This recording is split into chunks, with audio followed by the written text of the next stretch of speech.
Bismillahirrahmanirrahim. Assalamualaikum warahmatullahi wabarakatuh.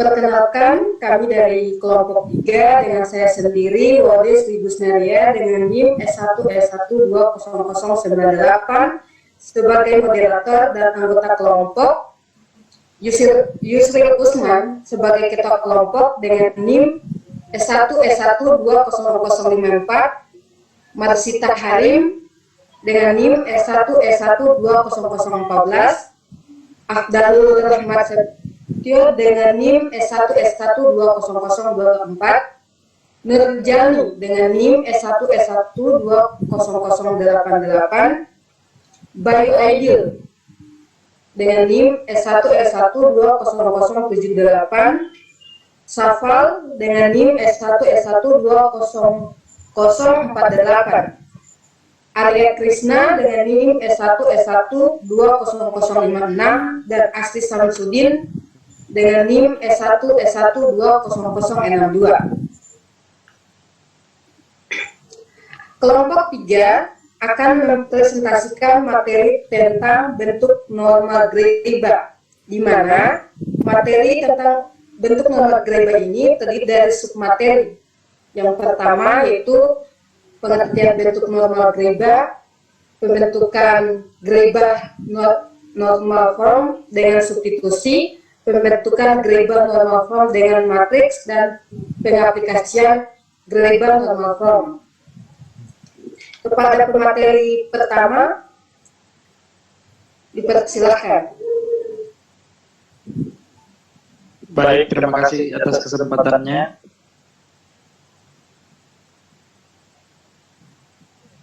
Slide berikutnya.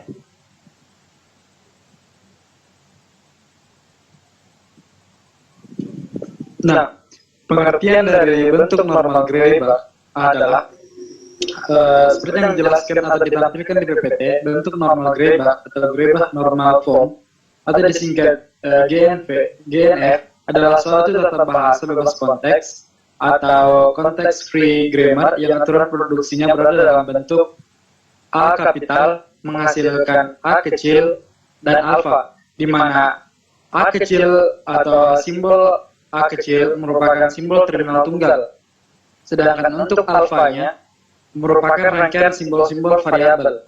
Nah, dengan kata lain, suatu tata bahasa bebas konteks dalam bentuk normal greba bila hasil produksinya atau ruas kanan diawali dengan satu simbol terminal, selanjutnya bisa diikuti oleh rangkaian simbol variabel. Slide berikutnya.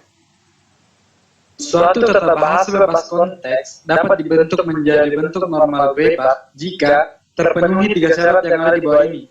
Adapun syarat yang pertama yaitu sudah dalam bentuk normal Chomsky, di mana normal Chomsky sendiri merupakan bentuk CFG yang ruas kanannya memiliki terminal tunggal atau 2 variabel seperti yang ada di bawah itu, di bawah sudut kanan, sudut kiri. Sedangkan syarat yang kedua itu tidak bersifat rekursif kiri, di mana artinya ruas kanan selalu mengandung variabel yang sama dengan ruas kiri. Contohnya seperti yang ada di sudut kanan bawah. Nah, adapun syarat yang ketiga itu tidak menghasilkan empty atau tidak menghasilkan sesuatu yang kosong. Sekian penyampaian materi dari saya kembalikan kepada moderator. Terima kasih Saudara Yusril Usman. Kepada pemateri selanjutnya dipersilakan. Baik. Jadi selanjutnya itu contoh tata bahasa bebas konteks dalam GNF. Yang pertama, S besar menghasilkan A kecil atau A kecil A besar B besar. Yang kedua, A besar menghasilkan A kecil B besar. Dan yang ketiga, B besar menghasilkan C kecil S besar. Saya kembalikan ke moderator. Terima kasih kepada Saudara Arya. Selanjutnya kepada materi berikutnya dipersilakan. Baik, sebelumnya terima kasih. Yang tadi itu pembentukan DNF dengan substitusi. Slide selanjutnya, secara umum langkah-langkah untuk mendapatkan bentuk normal Gray batch yaitu yang pertama, tentukan urutan simbol-simbol variabel yang ada dalam tata bahasa. Misalkan terdapat M variabel dengan urutan A1, A2, dan seterusnya, di mana urutannya itu harus terurut.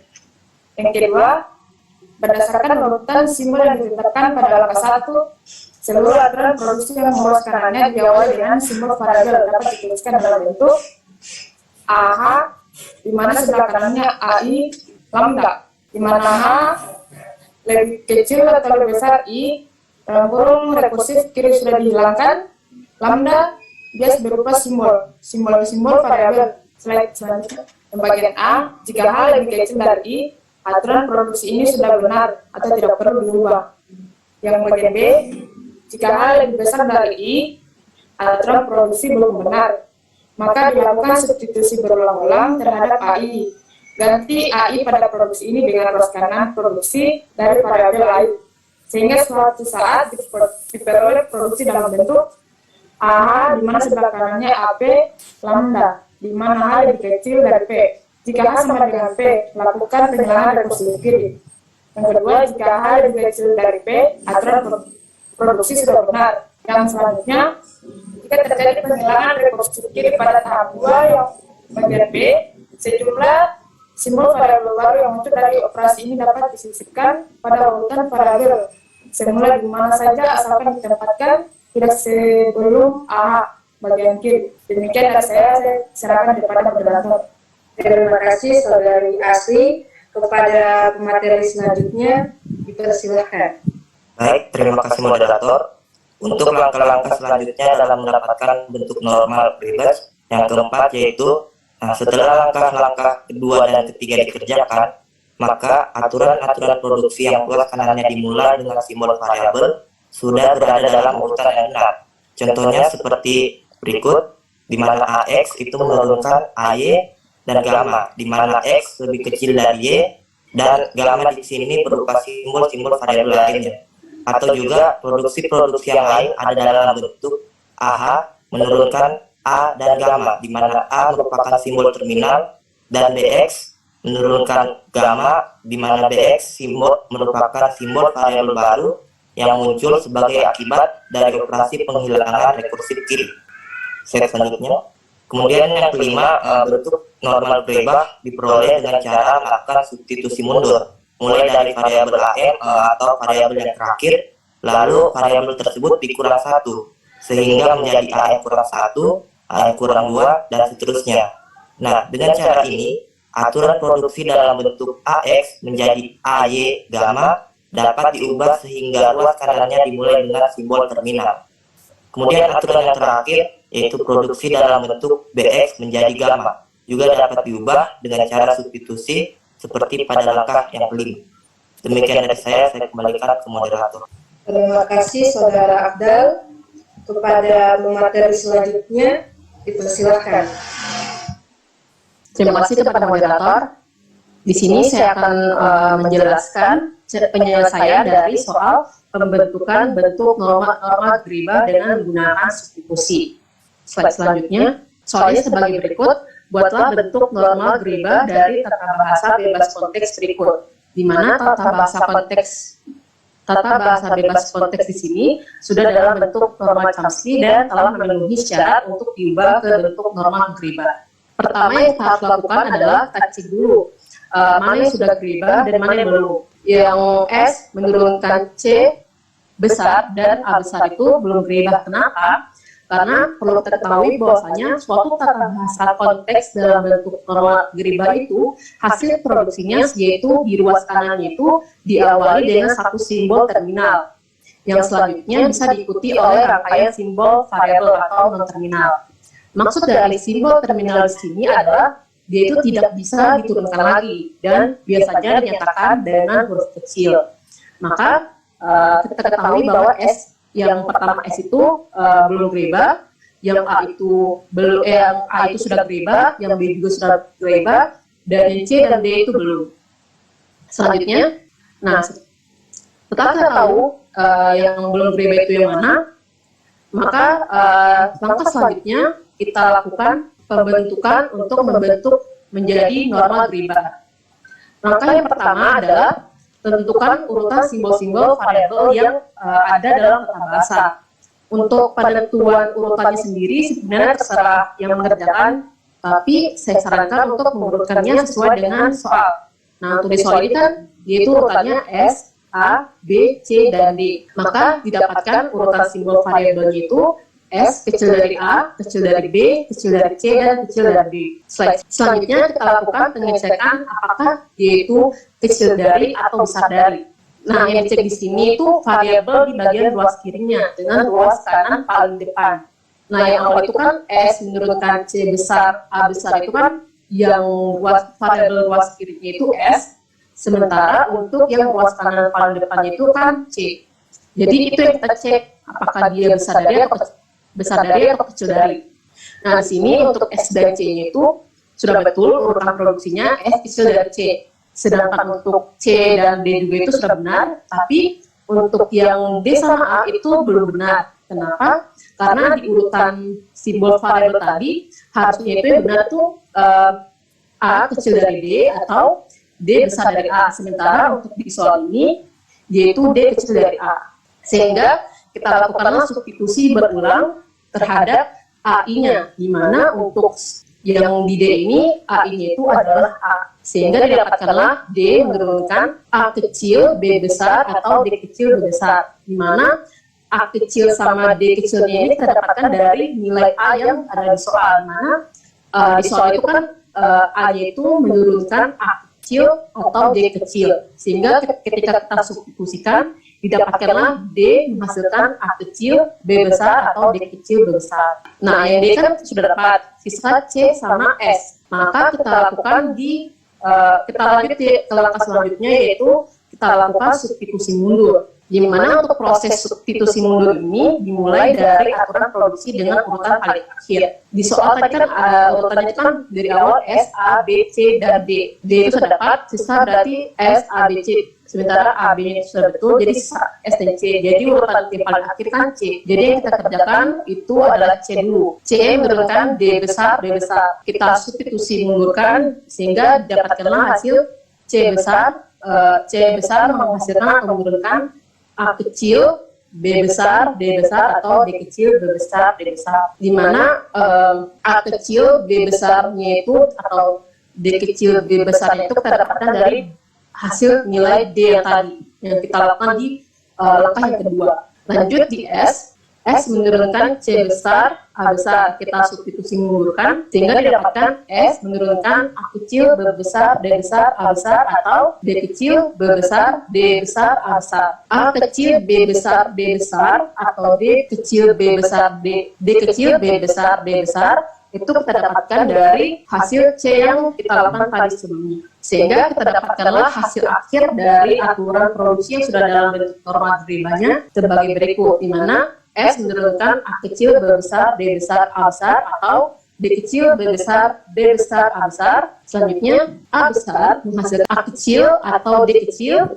B besar menghasilkan atau menurunkan B kecil, C menghasilkan atau menurunkan A kecil, B besar, D besar, atau D kecil, B besar, D besar. Kemudian D menurunkan atau menghasilkan A kecil, B besar, atau D kecil, B besar. Baiklah, itulah pemaparan materi dari saya kembalikan ke moderator. Terima kasih Saudara Marsita. Kepada pemateri selanjutnya dipersilahkan. Baik, terima kasih moderator. Apakah suara saya terdengar? Iya, Di sini saya akan membawakan materi tentang pembentukan gen F dengan matriks. Selanjutnya, bentuk normal Gray-Batch melalui perkalian matriks didasari pemikiran bahwa kumpulan aturan produksi dapat dianggap sebagai sistem persamaan linear. Selanjutnya, misalkan terdapat aturan produksi di mana variabel A menghasilkan BC, kemudian variabel B menghasilkan CA diikuti dengan B kecil, kemudian variabel C menghasilkan AB diikuti dengan A kecil. Jika diganti, maksudnya tanda menghasilkan diganti dengan tanda sama dengan, dan tanda matriks identitas diganti dengan tanda tambah atau plus, maka aturan produksi di atas menjadi bentuk sistem persamaan linear, di mana ditulis A sama dengan AB, A sama dengan AC tambah B kecil, kemudian C sama dengan AB tambah A kecil. Sistem persamaan di atas dapat ditulis dalam bentuk persamaan matriks, di mana P sama dengan PR tambah S, di mana P adalah faktor baris 1xn yang mengandung simbol-simbol variabel, kemudian R matriks nxn yang mengandung simbol variabel, kemudian S faktor baris 1xn yang mengandung simbol terminal dan variabel. Untuk contohnya akan dibawakan oleh rekan saya. Terima kasih. Pada pemateri selanjutnya dipersilakan. Baik, terima kasih kepada moderator. Untuk materi yang saya akan bawakan yaitu contoh soal pembentukan JNF dengan perkalian matriks. Nah, di sini ada soal yaitu ubah CFG berikut menjadi JNF atau Grebach normal form. Nah, di sini ada soalnya yaitu A kapital menghasilkan B kapital, A kapital atau A kecil. Kemudian B kapital menghasilkan A kapital atau D kecil. Nah, untuk tahap dalam pembentukan Grebach normal form itu ada 6 tahap. Tahap yang pertama yaitu kita ubah aturan produksi menjadi bentuk persamaan linear. Nah, di sini kan di soal kan masih dalam bentuk seperti ini. Kemudian kita ubah simbol-simbolnya sehingga menjadi persamaan linear. Untuk simbol panah yaitu diubah menjadi sama dengan, kemudian simbol atau diubah menjadi plus sehingga menghasilkan A sama dengan BA tambah A kecil, B sama dengan AA tambah D kecil. Kemudian kita masuk pada tahap kedua yaitu kita membentuk persamaan matriks dengan rumus V sama dengan VR tambah S. Nah, di sini kan sebelumnya kita sudah peroleh persamaan linearnya. Selanjutnya kita masukkan rumusnya yaitu V sama dengan VR tambah S. Pada slide sebelumnya V yaitu V yaitu vektor baris 1 kali N yang mengandung simbol-simbol variabel. Nah, di sini untuk simbol variabel yang dimaksud ini adalah simbol yang berada pada ruas sebelah kiri yaitu AB. Jadi V bisa kita isi matriks AB, matriks 1 kali 2. Kemudian sama dengan kan di sini ada lagi V, jadi kita masukkan lagi matriks A, B. Kemudian untuk R, yaitu untuk penentuan R di sini kan kalau kita lihat pada posisi persamaan linear belum menjadi matriks yaitu untuk R, untuk BA ini adalah hasil perkalian dari matriks AB dengan matriks R yang kita belum tahu yaitu masih N kali N. Nah, bagaimana cara kita mengetahuinya yaitu dengan bagaimana caranya kita membentuk perkalian matriks AB sehingga menghasilkan BA. Jadi di sini kan untuk kita lihat pada persamaan linear sebelumnya yaitu BA, untuk B ini mengisi pada posisi pertama. Kan untuk aturan perkalian matriks itu adalah baris kali kolom. Berarti A itu kita kalikan dengan 0, kemudian B kita kalikan dengan A. Jadi menghasilkan matriks untuk kolom pertama yaitu 0A. Sehingga menghasilkan jika kita kalikan pada baris AB kita kalikan dengan kolom 0A menghasilkan BA. Kemudian untuk persamaan linear kedua yaitu AA kita kalikan lagi dengan kolom berikutnya yaitu A dan 0. Jadi A dikali A yaitu AA, kemudian B dikalikan dengan 0 menjadi 0. Kemudian untuk penentuan nilai S yaitu kita lihat pada simbol variabel setelah plus yaitu A kecil dan D kecil. Jadi kita bisa peroleh nilai S yaitu matriks A kecil D kecil. Kemudian kita masuk pada tahap ketiga yaitu bentuk persamaan linear dari V sama dengan SQ tambah S. Di sini kan kita sudah dapat nilainya V, S dan V dan S. Jadi tinggal kita masukkan saja yaitu matriks AB, kemudian matriks sama dengan matriks AD. Sisa kita belum mengetahui untuk matriks Q, yaitu kemudian untuk plus S kita masukkan lagi nilai S-nya yaitu matriks AD. Nah, bagaimana cara kita menentukan matriks Q? Di sini kan sama seperti sebelumnya yaitu kita mencari nilai R, yaitu kita cari perkalian matriks apa sehingga menghasilkan BA dengan AA. Nah, di sini tinggal kita masukkan untuk aturannya Q itu, dia kan mohon maaf belum dijelaskan pada slide sebelumnya yaitu Q itu adalah simbol-simbol variabel baru, artinya variabel yang belum ada. Kalau kita lihat pada variabel sebelumnya yaitu di sini kan ada A dan B, berarti yang belum ada tinggal kita isi saja C, D, E dan F.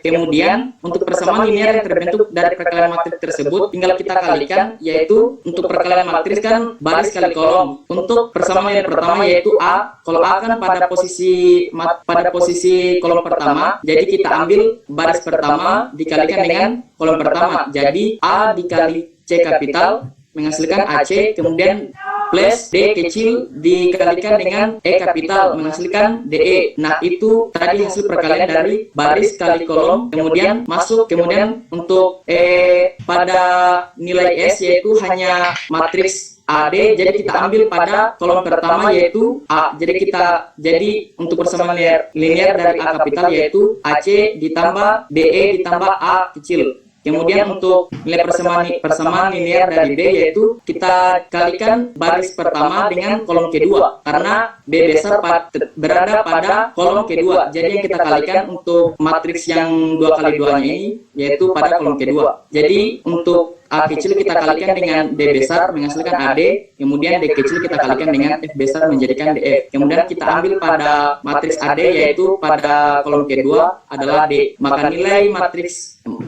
persamaan linear yang terbentuk dari perkalian matriks yaitu B sama dengan AD tambah DF tambah D. Kita masuk pada tahap keempat yaitu bentuk persamaan linear dari Q sama dengan RQ tambah R. Sebelumnya kan kita sudah ketahui nilai R dan Q-nya, tinggal kita masukkan saja matriksnya. Kemudian persamaan linear yang terbentuk dari tinggal kita kalikan matriks-matriks di atas ini. Kan pertama ini ada 4 variabel. Kalau C, D, E, dan F, maka persamaan linear yang kita perlu adalah ada 4 persamaan linear. Untuk persamaan linear dari C yaitu kita ambil baris kali kolom pertama. Pertama kan di sini ada baris pertama. Pada kolom pertama ada 0, kemudian kita kalikan dengan baris pertama dan kolom pertama pada C, maka menghasilkan 0, sehingga tidak ditulis. Kemudian A kita kalikan dengan E pada kolom pertama baris kedua, sehingga menghasilkan AE. Kemudian untuk pada matriks ketiga ini, yaitu matriks R, di sini kan hanya satu matriks, berarti kita ambil posisi yang sesuai dengan posisi C. Jadi di sini kita ambil 0, karena hasilnya 0 berarti tidak ditulis, sehingga persamaan linear C yaitu sama dengan AE. Kemudian untuk persamaan linear D, kita ambil pada baris pertama kolom kedua. Baris pertama dikalikan kolom kedua. Jadi 0 dikali D maka menghasilkan 0. Kemudian A dikali F maka menghasilkan AF. Kemudian kita ambil pada nilai matriks dari R yaitu A sehingga menghasilkan AF tambah A. Sehingga D sama dengan AF tambah A. Kemudian persamaan linear dari E yaitu kita ambil pada baris kedua kolom dikalikan dengan kolom pertama. Jadi A dikali C menghasilkan AC. Kemudian 0 dikali E menghasilkan 0. Sehingga tidak ditulis. Kemudian kita ambil pada baris kedua kolom pertama yaitu A, sehingga persamaan linear E sama dengan AC tambah A. Kemudian F yaitu kita kalikan perkalian matriks kolom baris kedua kolom kedua yaitu A dikali D sehingga menghasilkan D, kemudian 0 dikali F menghasilkan 0. Kemudian kita ambil pada baris kedua kolom kedua yaitu 0, maka hasil dari persamaan linear F adalah AD. Kita masuk pada tahap kelima yaitu substitusi variabel pertama dari persamaan yang keempat dengan persamaan pada yang ketiga. Artinya di sini kan kita sudah dapat persamaan linear yang dihasilkan pada yang keempat yaitu C sama dengan AE, D sama dengan AF tambah A, E sama dengan AC tambah A, F sama dengan AD. Persamaan linear yang dihasilkan yang kelima yaitu LK3. Soalnya di sini ada typo, seharusnya langkah 3 di sini. A sama dengan A kecil, C besar ditambah D kecil, E besar ditambah A kecil. B sama dengan A kecil ditambah D besar ditambah D kecil, F besar ditambah D. Kemudian hasil substitusinya di sini kita masukkan persamaan di langkah 3 yaitu A, kita masukkan pada persamaan di langkah 4. Artinya nilai A kita ganti menjadi persamaan yang ada di langkah 3. Maka menghasilkan C sama dengan kita masukkan kan di sini kalau misalnya kita masukkan nilai A-nya berarti sisa nilai E kita masukkan pada masing-masing ruas. Artinya di sini AC ditambahkan dengan E, D menjadi D kecil, E kapital ditambah A kecil, E kapital. Begitu pula semuanya pada persamaan linear D, E dan F kita masukkan nilai A sesuai dengan persamaan yang dihasilkan dari langkah 3 sehingga menghasilkan hasil substitusi seperti yang ada pada saat presentasi. Langsung saja kita lanjut pada langkah ke-6 atau langkah terakhir, yaitu kita ubah persamaan linear yang dihasilkan menjadi bentuk aturan produksi kembali. Artinya kan tadi pada langkah pertama kita ubah menjadi persamaan linear. Nah, persamaan linear tersebut kita ubah lagi kembali ke persamaan kita ubah lagi kembali ke dalam bentuk aturan produksi. Jadi ini kan sudah ada hasil persamaan linear yang dihasilkan. Kemudian kalau kita ubah menjadi aturan produksi yang dimana sama dengan menjadi arah panah, kemudian simbol plus menjadi simbol atau seperti yang ada dalam slide presentasi. Kemudian di sini karena B menghasilkan A kecil, D besar atau D kecil, F besar atau D kecil merupakan produksi useless. Nah, kenapa di sini useless? Karena B kecil, karena bentuk B menghasilkan A kecil D besar atau D kecil F besar atau D, itu adalah dari langkah ketiga dan langkah keempat itu tidak digunakan. Jadi maksudnya bentuk yang tidak dibutuhkan. Artinya di sini kita bisa hapus dari si F G. Berarti tinggal 5 bentuk F, yaitu A, D, F, C, dan E. Kurang lebih seperti itu untuk cara pembentukan gene F dari si F G. Saya kembalikan kepada moderator. Terima kasih banyak kepada Saudara Safal.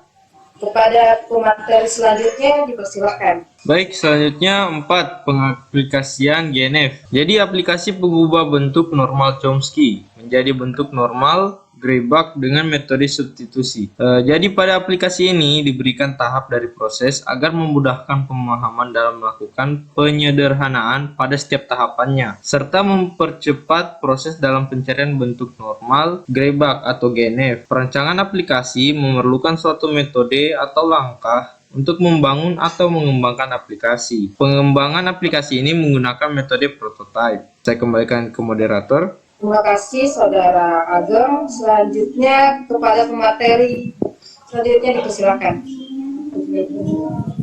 Baik, terima kasih atas kesempatannya. Saya akan lanjutkan pembahasan dari teman saya tadi. Yang kedua yaitu prototype. Saya ingin menjelaskan prototype-nya, yang merupakan salah satu pendekatan dalam rekayasa perangkat lunak yang secara langsung mendemonstrasikan bagaimana sebuah perangkat lunak atau komponen-komponen perangkat lunak itu bekerja.